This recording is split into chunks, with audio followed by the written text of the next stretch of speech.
It's my second winter here, and it's so different from the last one.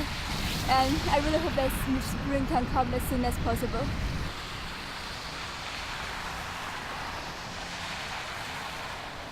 We've had plenty of snow. We're done with snow. We're ready for the spring. Cherry blossoms supposedly right around the corner. We hope.